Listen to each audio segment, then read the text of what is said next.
Dispersion আপনাকে যুক্ত করা আছে, বলেন। হ্যালো আসিফ ভাই, আমরা সবাই তো জানি যে ইসলামে আহ, কাফির হত্যা এরকম বিধান আছে। তো আহ, অনেকে বলছিল যে এটা নাকি শুধুমাত্র ইসলামিক স্টেটের আন্ডারে হবে, মানে যেখানে শরিয়া ল কায়েম করা আছে সেখানে কোনো মুসলিম নাকি এটা ইন্ডিভিজুয়ালি এই কাজগুলো করতে পারবে না। এটা কি সঠিক? আমি আগে একটু বুঝে নিই যে এইটার কিভাবে কিরকম জাস্টিফিকেশন হইলো সেটা আমি বুঝতে পারি নাই। যে একটা ইসলামের বিধান ভাই, হচ্ছে যে একটু আমি আমি আমার জাস্টিফিকেশন বলছি না। আমি মুসলিম না, আমি জাস্ট জানার জন্য বলছিলাম। আচ্ছা, আহ ইসলামিক রাষ্ট্র কায়েম না, আচ্ছা, যদি আপনি জাস্টিফিকেশন হিসেবে না দিয়ে থাকেন, আচ্ছা, একটু এক সেকেন্ড একটু অপেক্ষা করেন। একজন লিখলো সেজুতি খাতুন, তিনি প্রাইম এশিয়া ইউনিভার্সিটির আইন বিভাগের লেকচারার এবং সুপ্রিম কোর্টের একজন অ্যাডভোকেট। সে যদি এই ব্যক্তি হইতে পারে যিনি আমার সাথে যুক্ত হয়ে এই ধরনের উদ্ভট একটা কথা বলে গেছে। আমি তো আহ, এর যে আবার একটু চাই যে আবার একটু আসুক। সে যদি অ্যাডভোকেট, সে যদি আপনি আবার শুনে থাকলে আবার একটু আসেন, আমি আরেকটু কথা বলতে চাই আপনার সাথে। আমার খুবই ইচ্ছা ভাই, হ্যাঁ, খুবই ইচ্ছা, আপা, খালা, যেই হন, খুবই ইচ্ছা আপনার সাথে আরেকটু কথা বলা। সরি ভাই, আমি অন্য আরেকটা প্রসঙ্গে একটু কথা বললাম। আমি আপনাকে যে জিনিসটা আহ, আলোচনা করছি যে এই যে মুসলমানদের যে আক্রমণাত্মক জিহাদ আছে মুসলমানদের ভিতরে, এই আক্রমণাত্মক জিহাদ কনসেপ্টটা কি আহ, আপনাকে যারা বলেছে তারা কি এটা স্বীকার করে? হ্যাঁ, করে। মানে আক্রমণাত্মক জিহাদ তারা বলতে চাচ্ছে যে একজন খলিফা একটা অমুসলিম রাষ্ট্রকে আক্রমণ করবে, যেহেতু তারা ইসলাম ধর্ম পালন করে না, দাওয়াত পৌঁছানোর পরে তাদের উপরে ঝাঁপায় পড়বে, তাদেরকে কল্লা কাটবে। যদি ইসলাম কবুল না করে তাহলে কল্লা কাটবে অথবা জিজিয়া। যদি মুশরিক হয় তাহলে তো কল্লা কাটবে অথবা ইসলাম, আর যদি আহলে কিতাব হয় তাহলে জিজিয়া গ্রহণের মাধ্যমে তাদেরকে তাদের দেশে থাকতে দিবে, আর হচ্ছে অপমানজনক জিজিয়া আরোপ করবে, এবং তাদের আর মুশরিকদেরকে তো মেরে ফেলবে। এইটুক কি তারা স্বীকার করে কিনা, এইটুকু আগে একটু জানতে চাচ্ছি। আমি যতটুকু বুঝতে পারছি তারা এটা স্বীকার করে। আচ্ছা, এইটুক যদি স্বীকার করে তাহলে এইটা সত্য যে মোহাম্মদ যখন মাক্কি জীবনে ছিল তখন মোহাম্মদ ছিল সংখ্যালঘু। মোহাম্মদের কোনো সামরিক কোনো শক্তি ছিল না, মোহাম্মদের কোনো দলবল ছিল না, অস্ত্রশস্ত্র ছিল না সেই সময়ে। তো আসলে যদি মোহাম্মদ মানে পৌত্তলিকদের বিরুদ্ধে জিহাদ করতো তাহলে তো একেবারে পিড়া মোহাম্মদের 14 গোষ্ঠী মানে পাছার হাড্ডি ভেঙে ফেলাইতো কাফেররা, তাই না? এই জিনিসটা তখনই শুধুমাত্র প্রযোজ্য হয় যখন মুসলমানরা সংখ্যাগুরু হয়, যখন তারা অস্ত্রশস্ত্রে ভারী হয়, সুসজ্জিত হয় এবং তাদের একটা সেনাবাহিনী থাকে, তখনই এই জিনিসটা প্রযোজ্য। এই কথাটা যে আপনাকে বলেছে যদি এই কনটেক্সটে হয় তাহলে সঠিকই বলেছে।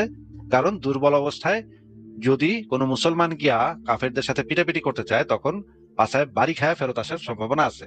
এই কারণে এই কাজটা ওই যে যখন তারা দুর্বল থাকবে বা সংখ্যালঘু থাকবে তখন মোহাম্মদ যেভাবে শান্তি শান্তি আয়াতগুলো আছে, যার যার ধর্ম তার তার, ধর্মে কোনো জোর জবরদস্তি নাই, তোমাদের ধর্ম তোমাদের, আমাদের ধর্ম আমাদের, ধর্ম মানে সবাই মিলেমিশে থাকে, এই টাইপের কথাবার্তা বলতো মোহাম্মদ বলতো, এবং মানে মুমিনদেরকেও এই নির্দেশনা দেওয়া হয়েছে যখন তোমরা সংখ্যালঘু তখন তোমরা এইভাবে কথা বলবা, জনগণকে দাওয়াত দিবা, ইসলামগত শান্তি শান্তি শান্তি এগুলো বলবা। কিন্তু যখনই সংখ্যাগুরু হবা, যখনই তোমাদের আহ অস্ত্রশস্ত্র, গোলা বারুদ এগুলো থাকবে, তখন তোমরা আক্রমণে যাবা, আক্রমণ করবা। তারা কেন ইসলাম কবুল করবে না, এই কারণে তাদেরকে ইসলাম জোরপূর্বক তাদের উপরে চাপাই দিবা, না মানতে চাইলে জিজিয়া অথবা মুশরিক হইলে তাদেরকে কতল, এবং তাদের মা বেটিকে গনিমতের মাল। এই জিনিসটা যদি এইভাবে বলে থাকে তাহলে সে সঠিকই বলেছে। মুসলমানরা যখন সংখ্যালঘু তখন এই আক্রমণাত্মক জিহাদের বিধান নাই, মুসলমানরা যখন সংখ্যা গুরু তখন এই আক্রমণাত্মক জিহাদের বিধান আছে। তবে এখানে একটা ছোট জিনিস আছে যে শুধুমাত্র খলিফা থাকলেই কি আক্রমণাত্মক জিহাদ করা যাবে? না, মুসলিমদের যদি কোনো একজন শাসক থাকে বা নেতা থাকে সেও এই আক্রমণাত্মক জিহাদ, যদি সে একজন দক্ষ আলেম হন, দক্ষ ইসলামের ফিকি বিষয়গুলো সম্পর্কে তিনি ভালো জানেন, তাহলে তিনিও সেই আক্রমণাত্মক জিহাদ করতে পারেন। যেমন ভারতে বেশ কয়েকজন আক্রমণাত্মক জিহাদ পরিচালনা করেছিল, সেই সময় খলিফার হুকুমের প্রয়োজন পড়ে নাই, সে একাই কিছু দলবল নিয়ে আক্রমণাত্মক জিহাদ পরিচালনা করেছিল। এবং খিলাফত আমলেও আমরা দেখেছি যে অনেক সময় খলিফাদের সরাসরি নির্দেশনা ছাড়াও অনেক জায়গাতে অনেকে আক্রমণ করে, সেগুলা যখন তারা দখল করতে পেরেছে তখন খলিফা সেটাতে খুশি হয়েছে যে তারা আক্রমণ করে দখল করে নিয়েছে। সুতরাং সর্বক্ষেত্রে যে খলিফার নির্দেশনা, সরাসরি নির্দেশনা লাগবেই, এইটা সঠিক না। খলিফার সরাসরি নির্দেশনা ছাড়াও কাফের রাষ্ট্রে যদি যদি ইসলামের বিধান সম্পর্কে যদি আপনি ভালোভাবে জানেন বোঝেন এবং কাফের রাষ্ট্র যদি দুর্বল হয় তাহলে আপনি সেখানে আক্রমণাত্মক জিহাদ করতে পারবেন। তবে এই ক্ষেত্রে যেটা খেয়াল রাখতে হবে, অবশ্যই সংখ্যাগুরু হতে হবে, শক্তি সামর্থ্য থাকতে হবে, দুর্বল অবস্থায় আক্রমণাত্মক জিহাদ, একটা সবল শক্তির সাথে আক্রমণাত্মক জিহাদ করা যাবে না, এই বিষয়ে নিষেধাজ্ঞা আছে। তবে এই নিষেধাজ্ঞাটা খলিফা নাই দেখা এটার কারণটা এটা না, খলিফা বলে নাই দেখা কারণটা এটাও না। কারণটা হচ্ছে যে আপনি সংখ্যালঘু, এই জন্য আক্রমণাত্মক জিহাদ তখন করবেন না। কারণটা, আসল কারণ হচ্ছে এটা। আচ্ছা, ধরেন বাংলাদেশে যদি কেউ পাবলিকলি ইসলাম ত্যাগ করে মানে মুনাফিক হয়ে যায়, এখন বাংলাদেশ তো শরিয়া কায়েম নেই, তো কোনো মুসলিম জনগোষ্ঠী কি চাইলে তার এগেনস্টে জিহাদ করতে পারবে? অমুসলিমদের বিরুদ্ধে যত মানে কাজই আছে, কারণ নবী মোহাম্মদের একটা হাদিস আছে যে তুমি প্রথমে অন্তর থেকে ঘৃণা করো, এই টাইপের একটা হাদিস আছে। হ্যাঁ, তুমি হাত দিয়ে থামাও, অন্তর দিয়ে ঘৃণা যদি না পারো অন্তর দিয়ে ঘৃণা করো। এখন ইসলামের দৃষ্টিতে সর্বোচ্চ ফিতনা হচ্ছে গিয়ে শিরক। শিরকের ফিতনা হচ্ছে আল্লাহর দৃষ্টিতে সর্বোচ্চ ফিতনা। এখন কেউ যদি ফিতনা করে, তখন যদি আপনি সেটা দেখেন, আপনি প্রথমে তাকে কথা দিয়া নিরস্ত করতে চেষ্টা করবেন, তারপরে হাত দিয়ে মানে থামানোর চেষ্টা করবেন, তারপরে যদি না থামে তাহলে মন দিয়ে অন্তর থেকে আপনি তাকে ঘৃণা করবেন। এইটা হাদিসের ভিতরে বলা আছে। ওই যে 2 নম্বর যে পয়েন্টটা, যে হাত দিয়ে তাকে থামানোর চেষ্টা করবেন, এইটার ভিতরে এই জিনিসটা পড়ে যায় যে আপনি যদি একটা বাংলাদেশে থাকেন এবং দেখেন যে কোনো একজন অমুসলিম কালী পূজা করতেছে, তখন আপনি তাকে মৌখিকভাবে নিষেধ করবেন। তারপরেও যদি সেই ফিতনাটা যদি সে বন্ধ না করে, ফিতনা হচ্ছে ইসলামের দৃষ্টিতে সবচেয়ে, এই শিরক হচ্ছে ইসলামের দৃষ্টিতে সবচেয়ে বড় ফিতনা। এটা যদি তারপরেও কালী পূজা যদি সে বন্ধ না করে, তখন হাত দিয়ে তাকে থামানোর চেষ্টা করবেন। এই হাত দিয়ে থামানোর চেষ্টার মধ্যেই আছে যে আপনি তাকে আক্রমণ করতে পারেন, তার মূর্তি, তার উপাসনাটা ভেঙে দিতে পারেন। এবং এই বিষয়ে মোহাম্মদ অনেকগুলা হাদিসে বলা হয়েছে যে একজন মুসলমান সবসময় মূর্তি ভেঙে ফেলবে, মূর্তি পাইলেই ভেঙে ফেলতে হবে। তখন যদি সেই হিন্দু আপনার সাথে যুদ্ধ করতে আসে বা আপনি মূর্তি ভাঙছেন কেন এটা নিয়ে যদি পিটাপিটি হয়, তখন আপনি তার সাথে যুদ্ধ করতে পারেন। এই বিষয়ে কোনো ইসলামের কোনো নিষেধাজ্ঞা নেই। এটা ইসলামে খুবই বৈধ কাজ হবে। আচ্ছা, লাস্ট একটা কোয়েশ্চেন। সূরা আল বাকারার যে 256 নম্বর আয়াত, যেখানে বলা হয়েছে যে ইসলামে কোনো জোর জবরদস্তি হবে না, এটা আপনি বলেছিলেন যে একটা তাফসীর দেখে এটা মানসুখ হয়ে গেছে। তো আমি islamqa.info এই সাইটটা থেকে একটা পোস্ট বের করেছি, সেখানে বলা হয়েছে যে এটা শুধুমাত্র স্পেসিফিক কনটেক্সটে হতে হবে, যেখানে ওই সময় ইসলামিক যদি কোনো ওয়ার চলে ওই কনটেক্সটে হবে। এটা কি সত্য? ভাই, ওই দুইটা তো একই কথাতে হইলো। যদি, আচ্ছা ঠিক আছে, আপনাকে আমি একটা লেখা বের করে দেখাই, এবং সেখানে আমরা ইসলাম কিউএ, ইসলাম ইনফো, এগুলোর যে মানে ফতোয়াগুলো আছে সেগুলো ওখানে আছে। আপনি এই লেখাটা একটু দেখেন। লাইক রাহাফিদ্দিন, ইসলামে কি আসলেই কোনো জোর জবরদস্তি নেই? এখানে দেখেন, এখানে আমরা যাই, যে আয়াতটা হচ্ছে যেটা বলা হচ্ছে দিন গ্রহণের ব্যাপারে কোনো জবরদস্তি নেই, নিশ্চয়ই হেদায়েত স্পষ্ট হয়েছে ভ্রষ্টতা থেকে। ঠিক আছে, এই আয়াতের যে আমরা ব্যাখ্যাগুলো পড়বো, আমরা দেখি আগে। যে দেখেন, এখানে যে জিনিসটা বলা হয়েছে, অমুসলিমদের জন্য নির্ধারিত বিকল্প সমূহ: আহলে কিতাব হইলে ইসলাম গ্রহণ, মুসলিম হয়ে যাওয়া, অথবা জিজিয়া কর বশ্যতা স্বীকার করে জিজিয়া কর প্রদান, অথবা 3 নাম্বার হচ্ছে যুদ্ধ বা মৃত্যু, সামরিক সম্মুখীন হইতে হবে, সামরিকভাবে সম্মুখীন হইতে হবে মুসলিমদের। মুশরিক হইলে মুশরিক বা মূর্তি পূজারী, একমাত্র পথ হইতেছে ইসলাম গ্রহণ, আর না হইলে হত্যা, মৃত্যু। এটা হচ্ছে মুশরিকদের ক্ষেত্রে প্রযোজ্য। আরেকটা জিনিস আছে, ইসলাম গ্রহণ করার পরেও যদি ধর্ম ত্যাগ করে, তখন তার শাস্তি হচ্ছে মৃত্যুদণ্ড। এই যে এইটা থেকেই তো প্রমাণ হয় যে ইসলাম ধর্ম গ্রহণ করার পরে যদি কেউ মুরতাদ হয়ে যায়, তারপরে যদি তাকে মেরে ফেলা হয়, তাহলে ধর্মের দিনে কোনো জোর জবরদস্তি নেই, এই কথাটা তো এইখানে ইনভ্যালিড হয়ে যায়, তাই না ভাই? আগে এটা একটু বলেন। হ্যাঁ, একজনকে যদি ভয় দেখানো হয় যে তুমি ইসলাম থেকে বের হয়ে গেলে তোমাকে মেরে ফেলা হবে, তাইলে তো আর কিছু থাকে না, এই দিনে জোর জবরদস্তি নেই, এই কথার তো কোনো বাস্তব অ্যাপ্লিকেশনই থাকে না। এটা তো জাস্ট একটা ফালতু একটা কথার কথা হয়ে গেল, এখান থেকেই তো প্রমাণ হয়ে গেল। আচ্ছা, এরপরে আমরা দেখি একজন আলেমের বক্তব্য শুনি, শোনেন। Islam says no compulsion in Islam. Well, it's in religion. Why killing those who leave Islam? Okay, that's a very logical question. Now, is killing others justifiable? This depends on where you're coming from. If you're a Muslim, you would say, yes, this is a prescribed punishment. If you're a Christian or a Jew, you know that this is an eye for an eye, a life for a life, etc. So, yeah, this is part of the divine religions. Now we come to no compulsion in religion. No compulsion in religion means that there is no hardship in religion. Allah did not order us to do something that is beyond our ability. Allah did not order us to fly or to walk on the water. All the religion is easy for all human beings worldwide to practice and implement. This is what is meant by La ikraha fi din. There is no compulsion in religion. There is no hardship in religion. In Islam, it is not up to you to embrace Islam and then apostatize, because we have rules and regulations. You don't want to accept Islam from the beginning? Don't. Remain in your religion. But to come and accept Islam and then leave Islam, this is a crime that is the cardinal sin. This is something that has to be punishable in Islam to protect Islam and the Muslims. আচ্ছা, এই যে লা ইকরাহা ফিদ্দিনের মানে কিন্তু এই আলেম খুব সুন্দরভাবে বলে দিচ্ছে। হ্যাঁ, এবার আমরা দেখি যে তাফসীর ইবনে কাসিরে যে জিনিসটা বলা আছে যে দিনের ব্যাপারে জবরদস্তি নেই।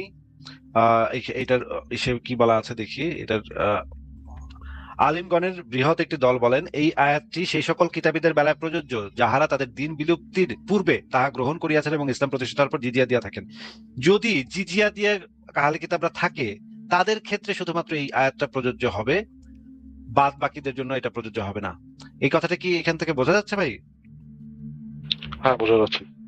তার মানে হচ্ছে অবনত অবস্থায়, লাঞ্ছিত অবস্থায় জিজিয়া দিয়ে যদি তারা, মুসলমানরা শাসন ক্ষমতায় আছে, ইসলামের পতাকা উঠতেছে, এই রকমের একটা অঞ্চলে যদি আহলে কিতাবরা থাকতে চায় নত অবস্থায়, লাঞ্ছিত অবস্থায় জিজিয়া কর দিয়ে, তখন তাদের ক্ষেত্রে এই আয়াতটা অ্যাপ্লিকেবল হবে, শুধুমাত্র তাদের ক্ষেত্রে। অন্য একদল বলেন যুদ্ধের আয়াত দ্বারা এই আয়াতটি রহিত হইয়া গিয়াছে। অন্য আরেকটা দল আলেম বলেন যে যুদ্ধের আয়াত দ্বারা এই আয়াত রহিত হয়ে গেছে, তাই এখন সকল সম্প্রদায়কে সত্য সরল ইসলামের প্রতি দাওয়াত দেওয়া প্রত্যেক মুসলমানের উপর ওয়াজিব। এখন যদি কেহ ইহা গ্রহণে অস্বীকৃতি জানায় অথবা জিজিয়া দান করিয়া মুসলমানদের অধীনতা গ্রহণ করিতে অসম্মতি প্রকাশ করে, তাহা হইলে তাদের বিরুদ্ধে জিহাদ ঘোষণা করিতে হইবে। এই দুইটাই যদি অপশন থাকে, দুইটা অপশনই তো খারাপ নাকি? এই যে দুই ধরনের আলেম যে দুই ধরনের মত দিচ্ছে, দুইটাই তো খারাপ নাকি? হ্যাঁ, দুইটা অপশনই হিউম্যান রাইটস কে ভ্যালিডেট করে দেয়। দুইটা অপশনই খারাপ, এই দুই আলেম যা বলছে দুই অপশনই খারাপ। এইবার আমরা দেখি যে এই যে একদল আলেম, এই যে যেই দল আলেম বলেছে যে এই যুদ্ধের আয়াত দ্বারা রহিত হয়ে গেছে, আমি আপনাকে সেই রেফারেন্স দেখিয়েছিলাম। আরেক দল আলেম আছে, তারা বলেছে এই আয়াতটা শুধুমাত্র ওই আহলে কিতাবদের জন্য প্রযোজ্য হবে যারা দিন বিলুপ্তির পূর্বে তাহা গ্রহণ করিয়াছেন এবং ইসলাম প্রতিষ্ঠিত হইবার পর জিজিয়া দিয়া থাকিত, মানে জিজিয়া দিয়া মানে রয়ে গেছে যারা, তাদের জন্য এইটা। কিছু আলেম, বৃহৎ সংখ্যক আলেম এটা বলেছে যে যারা জিজিয়া দিয়া থাকে। দুইটাই তো একই তো কথা, কথার তো খুব যে বেশি এদিক সেদিক তা তো না। জিনিসটা তো রহিত হয়ে গেছে, কিন্তু একটা ছোট অংশ আছে যারা ওই জিজিয়া দিয়া থাকতে পারবে, তাদের জন্য আয়াতটা এখনো প্রযোজ্য হইতে পারে। এটা কিছু কিছু আলেম, একটা বড় সংখ্যক আলেম এটা বলেছে। আচ্ছা, এবার আমরা পরের তাফসীরটাতে যাই, দেখি। এই যে দেখেন এখানে কি বলা আছে, আনাস হইতে রাসূলুল্লাহ এক ব্যক্তিকে বলেন, তুমি ইসলাম গ্রহণ করো। লোকটি বলিল ইত্যাদি ইত্যাদি। দেখেন লোকটাকে বারবার ইসলাম গ্রহণ করানোর জন্য মুহাম্মদ ইয়াজি ছিল। আচ্ছা, তাফসীরে জালালাইনে এবার কি বলা আছে দেখি। তাফসীরে জালালাইনে একই ধরনের কথা বলা আছে। শানে নুজুলের দিক দিয়ে মুফাসসিরগণ এটাকে খাস বলিয়া মনে করেন। ইসলামী রাষ্ট্রে অবস্থানকারী কোনো আহলে কিতাব যদি কর আদায় করে, তাহলে তাকে ইসলাম গ্রহণে বাধ্য করা হবে না। এই যে দেখেন এখানেও একই কথা বলা হচ্ছে যে তারা যদি জিজিয়া টিজিয়া দেয় অবনত অবস্থায়, লাঞ্ছিত অবস্থায়, তাহলে তাদের জন্য ওই জোর জবরদস্তিটা নাই। কিন্তু পরোক্ষ জোর জবরদস্তি সেখানেও আছে, সেটাও আমি আপনাকে দেখাবো। জিজিয়া দেয়া লোকের উপরেও জোর জবরদস্তি আছে, পরোক্ষ জোর জবরদস্তি। সরাসরি একেবারে তরবারি গলায় নিয়ে কোপায় মেরে ফেলবো, এটা নাই, কিন্তু পরোক্ষ জবরদস্তি আছে। অপমান অপদস্থ করা আছে, যেটা অপমান অপদস্থ করার মাধ্যমে তাদেরকে মানসিকভাবে তাদেরকে জবরদস্তি তাদের উপরে করা হয়, সেটা আমি পরে দেখাবো। এবং তাফসীরে মাঝারি তো একই কথা বলা আছে। দেখেন, এই বিশৃঙ্খলা সৃষ্টিকারী কাফেররা হিংস্র সাপ কুকুর বিচ্ছু উম্মাদ কুকুরের মতো তাদেরকে হত্যা করতে বলা হয়েছে। এই জন্য আল্লাহ তাআলা তাদের উপর জিজিয়া কর বিধিবদ্ধ করিয়াছেন। আল্লাহ তাআলা বলেন, যে পর্যন্ত তারা অধীনতা স্বীকার না করে এবং প্রজারূপে জিজিয়া কর দিতে সম্মত না হয়, ইত্যাদি ইত্যাদি। এই যে দেখেন এখানে এই জিনিসগুলো বলা আছে। এবার আমরা আধুনিক যুগের সর্বোচ্চ ফতোয়া, এই যে শাইখ সালেহ আল মুনাজ্জিদের there is no compulsion to accept Islam, এইটা দেখবো। এটার কোশ্চেন নাম্বার হচ্ছে 34,770। এটার বাংলা অনুবাদ আমি করেছি। এখানে দেখেন, এখানে বলা হচ্ছে আলেমগণ ব্যাখ্যা করেছেন যে এই দুটি আয়াত, এই ধরনের আয়াতগুলো তাদের ক্ষেত্রে প্রযোজ্য যাদের থেকে জিজিয়া গ্রহণ করা যেতে পারে। এই যে যেমন ইহুদি, খ্রিস্টান এবং মাজুসি, তাদেরকে বাধ্য করা হবে না, বরং তাদের ইসলাম গ্রহণ অথবা জিজিয়া প্রদানের মাধ্যমে যে কোনো একটি বেছে নেওয়ার সুযোগ দেওয়া হবে। অন্যান্য আলেমগণ বলিয়াছেন যে এটি ইসলামের শুরুর দিকে প্রযোজ্য ছিল, কিন্তু পরবর্তীতে যুদ্ধ এবং জিহাদের নির্দেশের মাধ্যমে আল্লাহর পক্ষ থেকে এটি রহিত বা মানসুখ হয়ে গেছে। আপনি যে জিনিসটা শুনেছেন, আপনি বলছেন যে আমি বলেছিলাম যে এটা মানসুখ হয়ে গেছে, সেটাও সঠিক। আবার কিছু আলেম এটাও বলেছে যে এটা শুধুমাত্র জিজিয়া কর যারা দেয় তাদের জন্য এটা রয়ে গেছে। দুইটাই কিছু কিছু আলেমের মত, কিন্তু এই দুইটা বক্তব্যই মর্মান্তিক এবং ভয়ঙ্কর, অমানবিক। এই জিনিসটাকে আপনি ধরতে পারতেছেন ভাই? হ্যাঁ। তাহলে আমি যেটা বলেছি সেটা তো ভুল কিছু বলি নাই, তাই না? হ্যাঁ, বুঝতে পেরেছি। আচ্ছা, এই লেখাটার ভিতরে এই অনেকগুলা রেফারেন্স দেওয়া আছে, আপনারা এবং এই ইয়াটাও পড়তে পারেন, কোশ্চেন নাম্বার 43,087 এটাও পড়তে পারেন। ওয়াজ ইসলাম স্প্রেড বাই দ্য সোর্ড এটাও পড়তে পারেন। এখানেও একদম সরাসরি বলা হয়েছে যে হ্যাঁ, তরবারির মাধ্যমে ইসলাম মানে প্রচার হয়েছে, ইসলাম প্রতিষ্ঠিত হয়েছে। এই যে দেখেন এখানে বলা হচ্ছে জিহাদ দুই প্রকার, আক্রমণাত্মক জিহাদ, উদ্যোগী হয়ে যুদ্ধ করা, এবং প্রতিরক্ষামূলক জিহাদ। নিঃসন্দেহে আক্রমণাত্মক জিহাদ ইসলাম প্রচার এবং দলে দলে মানুষকে আল্লাহর দিনে নিয়ে আসার ক্ষেত্রে ব্যাপক প্রভাব ফেলে, আর এই কারণে ইসলামের শত্রুদের অন্তর জিহাদের ভয় সর্বদা কম্পিত থাকে। এটা একদম ইসের ফতোয়া, হ্যাঁ, সরাসরি ইসের থেকে ফতোয়া। এটা দেখে নিই আমি একটু, এই ফতোয়াটা কোথা থেকে। এটা হচ্ছে এইটা হচ্ছে islamqa.info থেকে এই 43,087 নম্বর ফতোয়াটা। দেখেন এখানে পরিষ্কার ভাবে বলে দেওয়া হয়েছে এই জিনিসটা। প্রাচ্যবিদরা ইসলামকে কলঙ্কিত করার উদ্দেশ্য দাবি করতে চেয়েছিল যে এটি তরবারির মাধ্যমে ছড়িয়েছে। অন্যদিকে প্রাচ্যবিদ টমাস আর্নল্ড তার দ্য প্রিচিং অফ ইসলাম বইটি লিখেছিলেন এবং মুসলিমদের মধ্য থেকে জিহাদের চেতনা বিলুপ্ত করার উদ্দেশ্যে এবং এটি প্রমাণ করতে যে ইসলাম তরবারির মাধ্যমে নয় বরং বল প্রয়োগহীন শান্তিপূর্ণ প্রচারের মাধ্যমে ছড়িয়েছিল। মুসলিমরা তাদের এই পাতা ফাঁদে পা দেয়। যখন তারা প্রাচ্যবিদের অভিযোগ শুনেছিল যে ইসলাম তরবারির মাধ্যমে ছড়িয়েছে, তখন তারা বলেছিল আপনারা ভুল করছেন, আপনাদের নিজেদের লোকের কাছ থেকে এর খণ্ডন শুনুন। এই যে টমাস আর্নল্ড এমন এমন বলেছেন। মুসলিমদের মধ্যে যারা পরাজিত মানসিকতা সম্পন্ন, তারা ইসলামকে রক্ষা করতে গিয়ে একে এই তথাকথিত মিথ্যা থেকে দায়মুক্ত করতে চায়। তাই তারা অস্বীকার করে বসে যে ইসলাম তরবারির মাধ্যমে ছড়িয়েছে এবং দাবি করে যে আত্মরক্ষা ছাড়া ইসলামের জিহাদের কোনো বিধান নেই। তাদের মতে ইসলামে আক্রমণাত্মক যুদ্ধের কোনো স্থান নেই। এটি মুসলিম আলিমদের বক্তব্যের যেমন পরিপন্থী, তেমনি কোরআন ও সুন্নাহরও বিপরীত, সরাসরি বিপরীত। নিচে আরো বলা হচ্ছে যে আল্লাহ রাসূল আমাকে নির্দেশ দিয়েছেন আমরা যেন তরবারি দিয়ে আঘাত করি, যে কোরআনের দিকে যেন মানুষ মুখ ফিরিয়ে নেয়। কোথা কোথা থেকে দেখাচ্ছে না? স্ক্রিনে দেখা যাচ্ছে না তো? স্ক্রিনে তো আমি দেখাচ্ছি, আমি তো দেখতে পাচ্ছি ফারাজ ভাই। আমিও দেখতে পাচ্ছি। না, এখানে তো স্ক্রিনে শুধুমাত্র সাম friends say what ever whoever does not enter Islam এই পর্যন্ত দেখা যাচ্ছে শুধু। আর ডেসপিরেশন ভাই আপনি কি দেখতে পাচ্ছেন আমি যে লাইন বাই লাইন দেখাচ্ছি? হ্যাঁ, আমি দেখতে পাচ্ছি। ফারাজ ভাই আপনার নেটওয়ার্কের সমস্যা, আপনি একবার বের হয়ে আবার যুক্ত হন। আমি দাঁড়ান ইউটিউব থেকে একটু দেখে আসি ভাই। ওকে, আমি দেখাতে থাকি যে এই যে দেখেন এখানে একদম islamqa.info একদম পরিষ্কার ভাবে, একদম ফতোয়াতে একদম কোনো রাগ ঢাক না করে একদম পরিষ্কার ভাবে ঘোষণা করতেছে যে দেখেন এগুলা এগুলা পড়েন, এগুলা এগুলা এখানে কি লেখা, এগুলা এগুলা আমি অনুবাদ করেছি, আপনারা অনুবাদ করে নিতে পারেন, এটা এআই দিয়ে অনুবাদ করেছি আমি।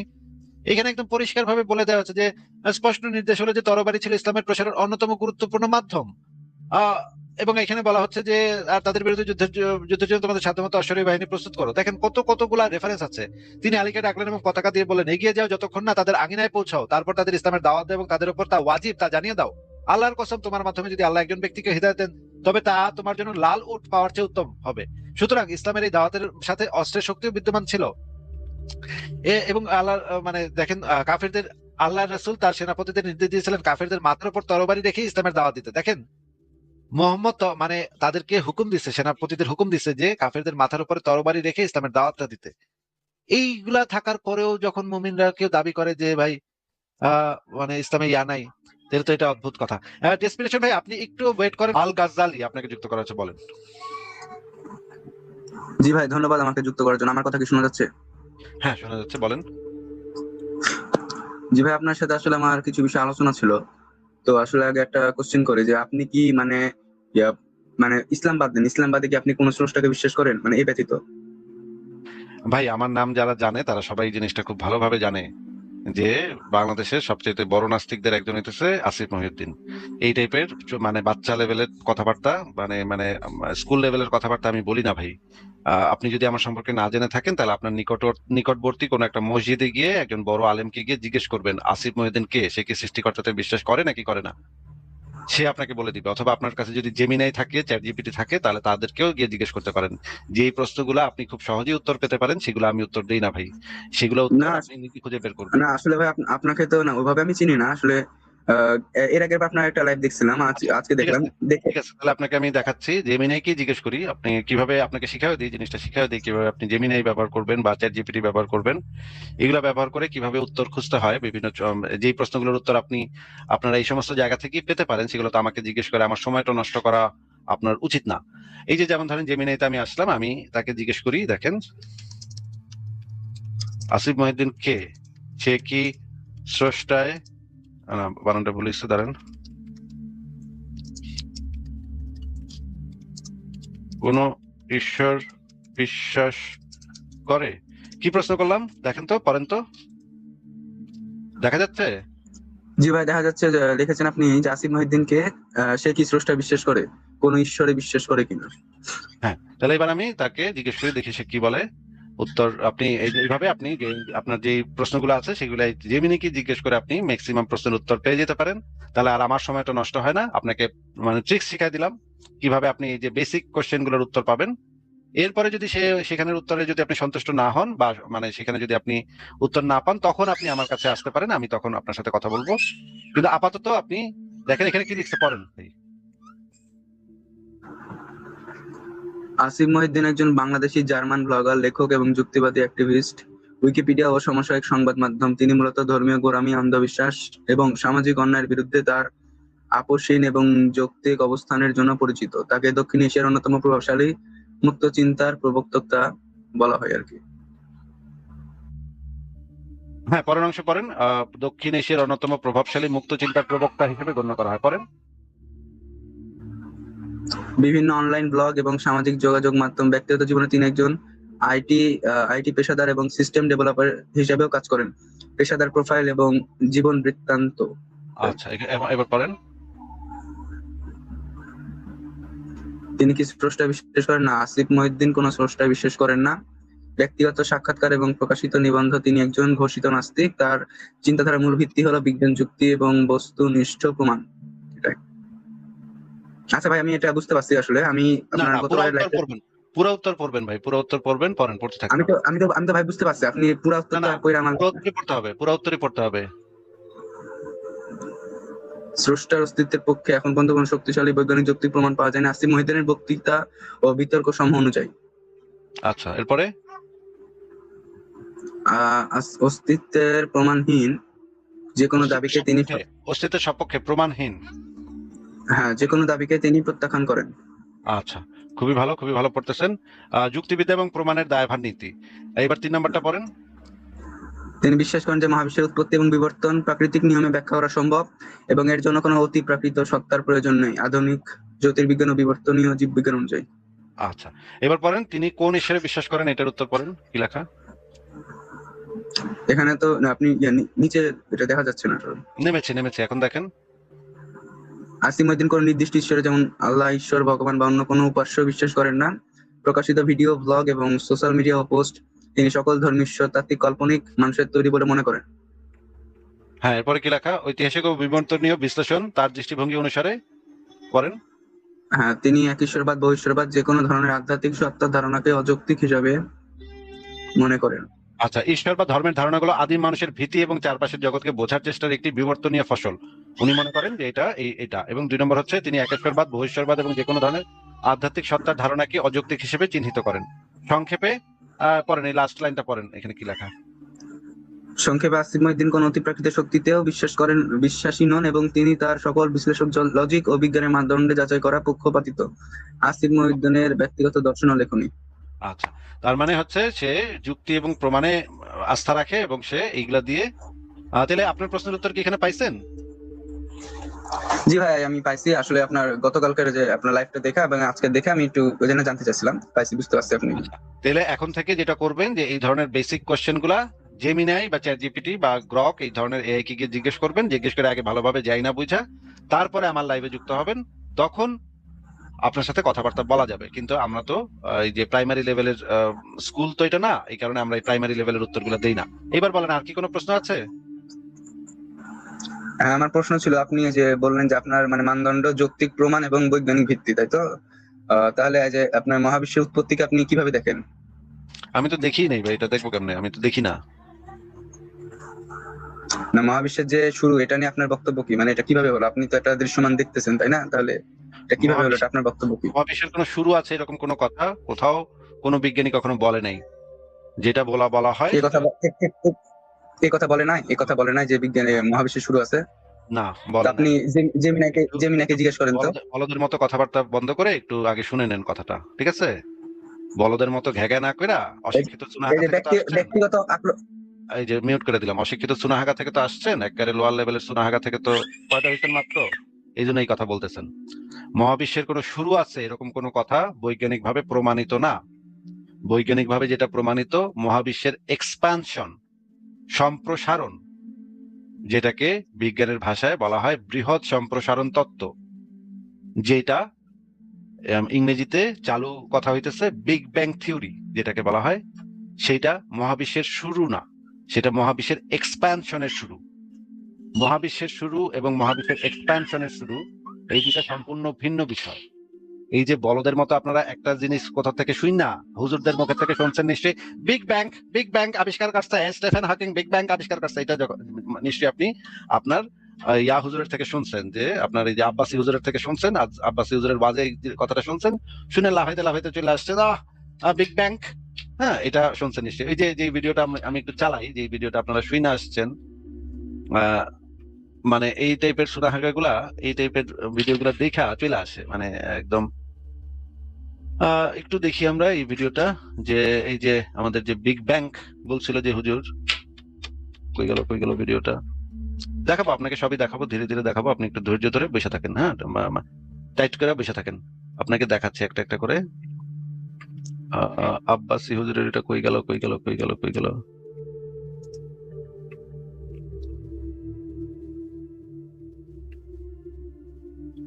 না, আব্বাসী হুজুরের এটা দেখি নাই। আব্বাসী হুজুর যে বলছিল একটা ইসের ভিতরে, সেটা একটু বের করতেছি, দাঁড়ান।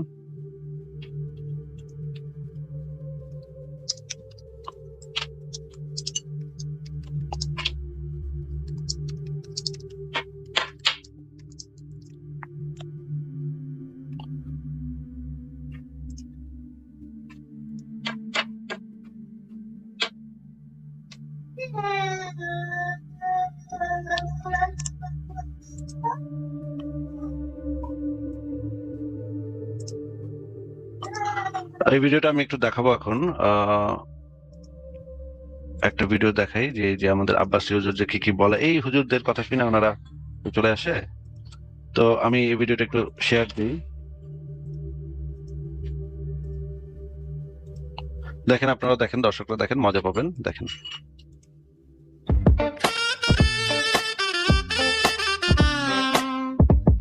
যত বিজ্ঞানের মূল সব কোরআনে আল্লাহ বলে দিয়েছে।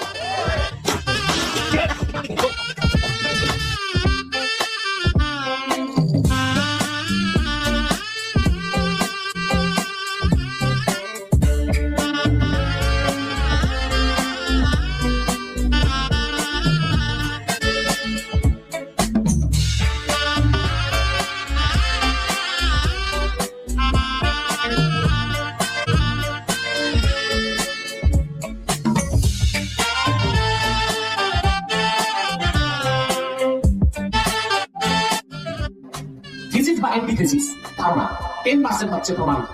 शाबाश बेटा, बहुत बढ़िया मुन्ना। আইনস্টাইন ইহুদি ছিল, কিন্তু সবচেয়ে বেশি সে কোরআন শরীফ পড়ত। মৃত্যুর পর আইনস্টাইনের বাড়িতে সবার উপর পাওয়া গেছে কোরআন শরীফ। একবার ঢাকাতে ইঞ্জিনিয়ারিং ইনস্টিটিউট ভিআইপি লাউঞ্জে একটা সেমিনার ছিল। আমার বয়স তখন খুব কম, দাড়ি মোটি উঠতেছে, বুঝলেন? তবে আমার পড়াশোনা মোটামুটি প্রাতিষ্ঠানিক শেষ। বলো কি, তুমি সত্যি বলছো? আপনারা স্টিফেন হকিং এর নাম শুনছেন? 2 বার নোবেল পেয়েছে। পৃথিবীতে একজন মানুষ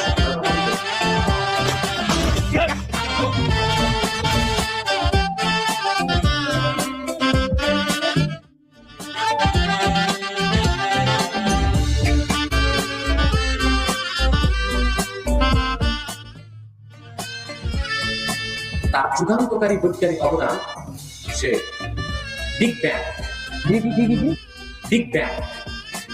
এই তথ্যটা আবিষ্কার করেছে। সে বলতে চায় যে পৃথিবীর সবকিছু মহাবিশ্বে সংকুচিত হচ্ছে না, সম্প্রসারণ হচ্ছে, বড় হচ্ছে। মহাবিশ্ব কি হচ্ছে?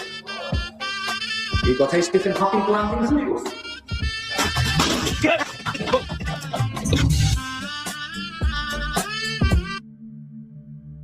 আচ্ছা, আমরা এই মজার ভিডিওটা দেখলাম, বিগ ব্যাং।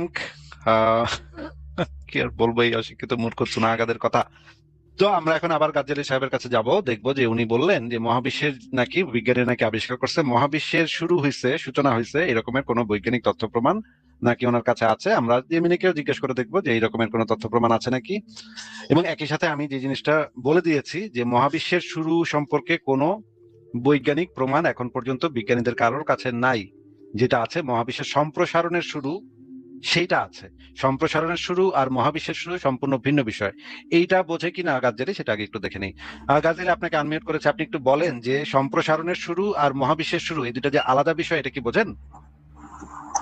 আপনার যে ভাই শিক্ষাগত যোগ্যতা কতটুকু এটা বুঝলাম, আপনি জেমিনাকে একটু জিজ্ঞেস করেন। যোগ্যতা আমরা বুঝবো, আপনাকে যেটা প্রশ্নটা আপনি জেমিনাকে জিজ্ঞেস করেন, আপনি জিজ্ঞেস করবো, বললাম তো ছাগল কথাকার, তোরে তো বললাম যে জেমিনারে জিজ্ঞেস বোকাচোদা, তুই তো আরে বলদা, তোরে তো বললাম যে জিজ্ঞেস করবো, তোরা তুই তো বোকাচোদা। আচ্ছা যা, তোরা বের করে দিলাম যা। কি মানে একেবারে ছাগল এগুলা, একেবারে ছাগল এগুলা। মহাবিশ্বের শুরু আর মহাবিশ্বের সম্প্রসারণের শুরু, এরকম কোন কথা কোনো বিজ্ঞানী কখনো বলেছে যে মহাবিশ্বের শুরু?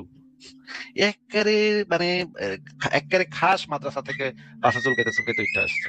এই বিষয়ে আমার একটা লেখাও আছে যে মানে এত বলদ এগুলা যে এই একটা সামান্য পার্থক্য বোঝে না, এতই চুনাহাগা বলদ এগুলা একটা সামান্য পার্থক্য বোঝে না। কালাম কসমোলজিক্যাল আর্গুমেন্টের ব্যবচ্ছেদ, এই লেখাটার ভিতরে যে জিনিসটা দেখেন, যে জিনিসটা বিরাট লেখা, এটা অনেক বড় লেখা, এই লেখাটার ভিতরে এই জিনিসটা পেয়ে যাবেন আপনারা। এই লেখাটাই আমি জেমিনাইকে দিয়ে বলি যে এইটার ভিতরে যে তথ্যগুলো, সেই তথ্যগুলো সঠিক কিনা। তাহলে জেমিনাই, এটা তো অনেক বড় লেখা, জেমিনি নিশ্চয়ই এটার থেকে তথ্যগুলা বের করে, সে পড়ে বের করে আমাকে বলবে। আমি লেখাটার ইয়া দিচ্ছি, বলছি এই প্রবন্ধটি যুক্তি, তথ্য ও প্রমাণের সাপেক্ষে আধুনিক বৈজ্ঞানিক জ্ঞানের সাপেক্ষে যাচাই করো। ঠিক আছে, আমি এই লেখাটার লিঙ্কটা দিলাম এবং এরপর আমি জেমিনিকে জিজ্ঞেস করবো যে এই বিষয়টা মহাবিশ্বের শুরু আর মহাবিশ্বের সম্প্রসারণের শুরু এই দুটা আলাদা জিনিস, এটা জেমিনাই বোঝে নাকি, এবং এখানে যে জিনিসটা বলা আছে সেটা সঠিক কিনা। সুনাহাগা বলদ বল, জেমিনারে জিজ্ঞেস করেন, শেষ তো করবো বললাম। ঠিক আছে, এই জেমিনাই এই লেখাটা পড়ছে, লেখাটা অ্যানালাইসিস করছে, অ্যানালাইসিস করে সে আমাকে উত্তর দিবে। আচ্ছা দেখি, এখনো অ্যানালাইসিস চলতেছে। যে বড় লেখা, এটা পড়তে একটু অবশ্যই সময় অবশ্যই লাগবে। দেখি এখানে কি বলে। বলদটাকে বললাম যে জেমিনাকে জিজ্ঞেস করবো, অসুবিধা কোথায়? অসুবিধা তো নাই। প্রদত্ত প্রবন্ধটি আধুনিক পদার্থবিজ্ঞান, কসমোলজি এবং প্রথাগত যুক্তিবিদ্যার মানদণ্ডে অত্যন্ত, আপনারা দেখেন,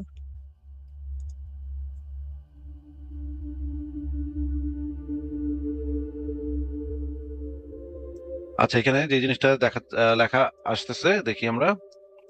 প্রদত্ত প্রবন্ধটি আধুনিক পদার্থবিজ্ঞান, কসমোলজি এবং প্রথাগত যুক্তিবিদ্যার মানদণ্ডে অত্যন্ত সুদৃঢ় এবং বিজ্ঞানসম্মত। কালাম কসমোলজিক্যাল আর্গুমেন্টের মূল দাবিগুলোকে এই প্রবন্ধে যেভাবে খণ্ডন করা হয়েছে তা আধুনিক বিজ্ঞানের সর্বশেষ আবিষ্কার এবং যৌক্তিক কাঠামোর সাথে সম্পূর্ণ সামঞ্জস্যপূর্ণ।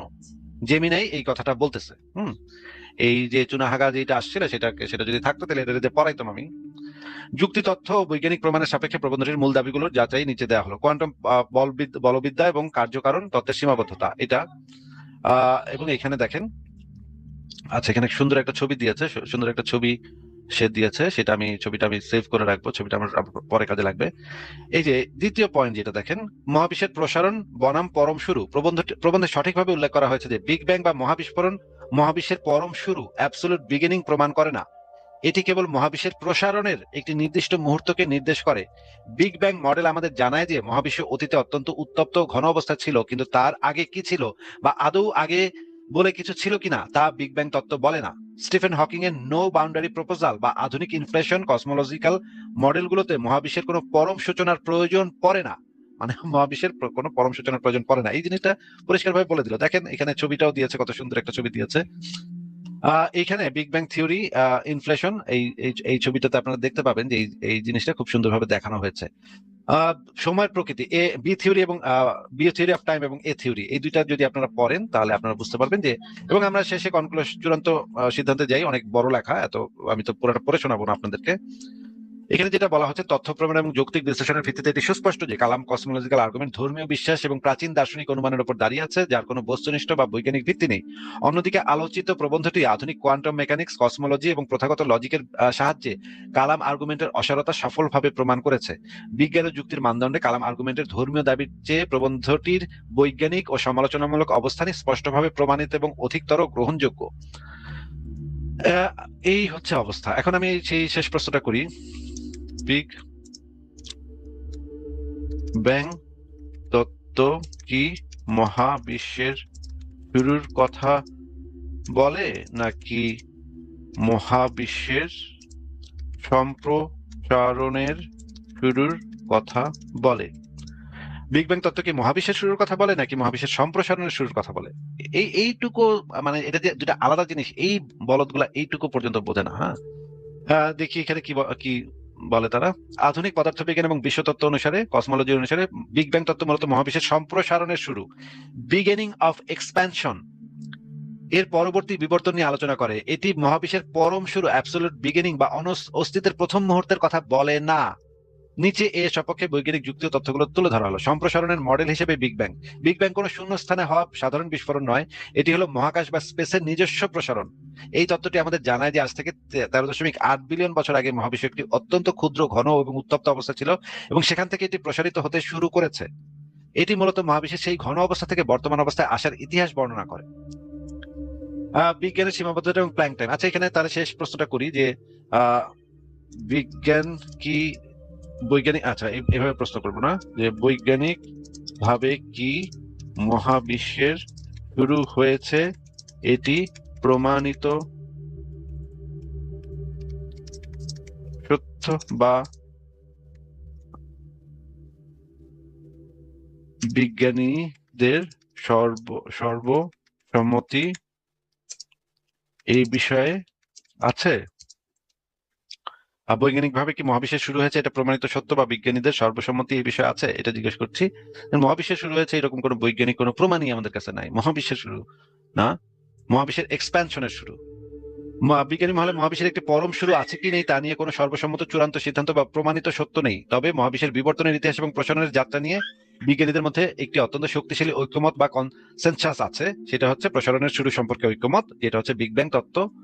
বিগ ব্যাং সম্পর্কে প্রায় শতভাগ ঐক্যমত আছে যে 13.8 বিলিয়ন বছর আগে এটা সম্প্রসারণ শুরু হয়েছে। কিন্তু পরম শুরু কি প্রমাণিত হয়েছে? না। মহাবিশ্ব কি শূন্য থেকে শুরু হয়েছে, এর আগে অন্য কিছু ছিল? এই প্রশ্নের উত্তর বিজ্ঞান এখনো নিশ্চিতভাবে জানে না। প্রধান কারণগুলো হলো প্ল্যাঙ্ক প্রাচীর, মহাবিশ্বের বয়সের একদম শুরুর মুহূর্তে আগে কি ছিল তা ব্যাখ্যা করার মতো পদার্থবিজ্ঞানের কোনো গাণিতিক সূত্র আমাদের কাছে নেই। এই যে মহাবিশ্বের বয়সের একদম শুরুর মুহূর্তটা আমরা এখন পর্যন্ত জানি না, আমাদের কাছে কোনো বৈজ্ঞানিক সূত্র নেই। সিঙ্গুলারিটির সমস্যা। সাধারণ আপেক্ষিকতা অনুসারে সময় এবং স্থানের কি শুরুর বিন্দু পাওয়া গেল কোয়ান্টাম মেকানিক্সের সাথে সংঘাত বাধে। বিজ্ঞানীদের বড় অংশ মনে করেন সিঙ্গুলারিটি কোনো বাস্তব শুরু নয়, বরং আমাদের গাণিতিক মডেলের অসম্পূর্ণতা মাত্র। এবং এইখানে বিকল্প বৈজ্ঞানিক মডেল দেওয়া হয়েছে কিছু। ইটারনাল ইনফ্লেশন মডেল দেওয়া হয়েছে, তারপরে বিগ বাউন্স মডেল দেওয়া হয়েছে, নো বাউন্ডারি প্রপোজাল যেটা স্টিফেন হকিং দিয়েছে, এরকমের অনেকগুলা মডেল দেওয়া হয়েছে। কিন্তু এখন পর্যন্ত মহাবিশ্বের সূচনা এই বিষয়ে কোনো বৈজ্ঞানিক কিচ্ছু নাই। আর ইসুনাহাগা আসছে বলতেছে মহাবিশ্বের শুরু বিজ্ঞানে আর আবিষ্কার আছে মহাবিশ্বের শুরু। আরে বলদ কথাকার, ওইটা মহাবিশ্বের শুরু না, মহাবিশ্বের সম্প্রসারণের শুরু। এই বলদ গুলারে কে বুঝাবে? আচ্ছা, পরের জনের কাছে যাই। এবং যে ঘাটতারা বলদ, শুধু যে বলদ তাই না, কনফিডেন্স হাই এবং মানে মানে পাশা দিয়ে পাহাড় ঠেলা উল্টা ফেলাবে পাহাড়, তাই না? এই টাইপের বলদ গুলা অবশ্যই এরকমই হয়, চুনাহাগা বলদ গুলা এরকমই হয়। যে একটি ভুল বলেছেন ভাইয়া, আপনি বলেন তাহলে। একটি ভুল বলেছেন ভাইয়া, আপনি বলেন তাহলে। শোনা যাচ্ছে? হ্যাঁ, শোনা যাচ্ছে, বলেন। আচ্ছা, ওই যে আপনি ঠিক আগের যে বক্তার সাথে যে একটি আলোচনা করছিলেন, একটা হাদিস উল্লেখ করেছিলেন, ওটা তো আপনি একটু মিথ্যাচার করে আমাদের ধর্মকে আপনি কম জেহাদি বানাই দিয়েছেন। কোনটা? ওই যে একটা হাদিস আছে না, ওই হাদিসটা হচ্ছে, আমি ওই যে 49 সহিহ মুসলিমের হাদিসটা যদি কাইন্ডলি বের করেন তাহলে একটু নাম্বারটা বলেন। সহিহ মুসলিম 49 আবু সাইদ রাবি হচ্ছে আবু সাইদ, 49 নম্বর হাদিস। জি। আবু সাইদ রাবি। জি। আচ্ছা, হ্যাঁ, আমি তাহলে শেয়ার দিচ্ছি, দেখি এটার ভিতরে কি আছে। সহিহ মুসলিম হাদিস একাডেমি, আবু সাইদ হচ্ছে এটার রাবি। তাহলে দেখি। আচ্ছা, আগে স্ক্রিনটা ঠিক মতো শোনেন ভাই, ওনার ক্লেমটা কি? হ্যাঁ, ক্লেমটা কি একটু যদি বলতেন। ক্লেমটা হচ্ছে যে ওখানে স্পষ্ট করে বলা আছে যে শুরুতেই ক্ষমতা প্রয়োগ করতে হবে, মানে হাতের ব্যবহার, মানে হচ্ছে ব্র্যাকেটে ওটা লেখা আছে যে হাত দিয়ে আসলে বলা হয়েছে ক্ষমতা দেখানো, এবং 1 নাম্বারই হচ্ছে হাত দিয়ে ঠেকাতে হবে, 2 হচ্ছে মুখে বলতে হবে, আর তারপরও যদি ক্ষমতায় না কুলোয় সেক্ষেত্রে মনে মনে ভৎসনা করতে হবে। আচ্ছা, আপনার পাবলিকলি এই বাটপারের জন্য আসিফ ভাই, আপনার পাবলিকলি অ্যাপোলজি চাওয়া উচিত। না, আপনারা ইহুদি নাসারাদের এই টাকা পয়সা নিয়ে আমাদের ধর্মকে আপনি কম জিহাদি বানায় দিচ্ছেন। ঠিক আছে, এই হাদিসটা খুঁজে পাচ্ছি না ভাই, হাদিসটা খুঁজে পাচ্ছি না ভাই। এখন তো পাবেন না ভাই, এখন তো পাবেন না, এখন তো স্বাভাবিক তো ভাই, এখন তো পাবেন না। তো আপনার খেলার ক্যারিয়ার শেষ আছে ভাই আপনার। আচ্ছা, এখানে পেয়েছি এআই রিভিউতে পেয়েছি। এখানে বলতেছে যে তোমাদের মধ্যে কেউ যদি কোনো অন্যায় দেখতে পাও, সে যেন তার হাত শক্তি দ্বারা পরিবর্তন করে দেয়, যদি সে তাতে সক্ষম না হয় তবে যেন জবান দিয়ে প্রতিবাদ করে, আর যদি সে তাতে সক্ষম না হয় তবে অন্তর দিয়ে ঘৃণা করে। এই যে ঠিকই বলেছেন, হ্যাঁ, এটা 1 নাম্বার কাজ হচ্ছে। হ্যাঁ, আপনি ঠিকই বলেছেন ভাই, আপনার কথা আমি মেনে নিচ্ছি। আমি এটা ভাবছিলাম 2 নম্বরটা হচ্ছে শক্তি, হাত দিয়ে যে বাধা দিবে, এটা আমি বলেছিলাম 2 নম্বর, কিন্তু এটা আসলে 1 নম্বর কাজ। মানে হাত থাকতে আবার মুখের কি দরকার? হাত থাকতে মুখের কি দরকার? ঠিক, আপনার সাথে পুরোপুরি একমত। ভুল বলেছিলাম, সরি। এখন এখন এখন সরি বলে লাভ আছে আসিফ ভাই, ক্যারিয়ার শেষ আপনার। ইহুদি নাসারা টাকা কমাই দিবে, ইহুদি নাসারা ওরা শেকেল কম পাঠাবে। সেখান আচ্ছা থেকে ভাই, দেখলাম আমার অ্যাকাউন্ট, এইমাত্র দেখলাম অ্যাকাউন্ট থেকে মেসেজ দিল যে 1000 সেকেল রিলিজ করা হয়েছে। ইস, এখন কি হবে? ঠিক আছে, তাহলে একটিভুল ভাই অনেক ধন্যবাদ আপনাকে এটা অ্যাড করে দেওয়ার জন্য। ধন্যবাদ ভাইয়া, খোদা হাফেজ। ঠিক আছে, ভালো থাকেন। অবশ্যই খোদা হাফেজ হয়ে যাক। ফারাজ ভাই, আমি তাহলে বিদায় নিলাম, তাহলে গুড নাইট। জান আসিফ ভাই, এরকম ধরা খাওয়ার পর আমিও চেহারা দেখাইতে পারতাম না। লজ্জা চলে যাচ্ছে। ঠিক আছে, ইসলামকে লেস জিহাদি বানাবেন আপনি? এনিহাউ, ঠিক আছে।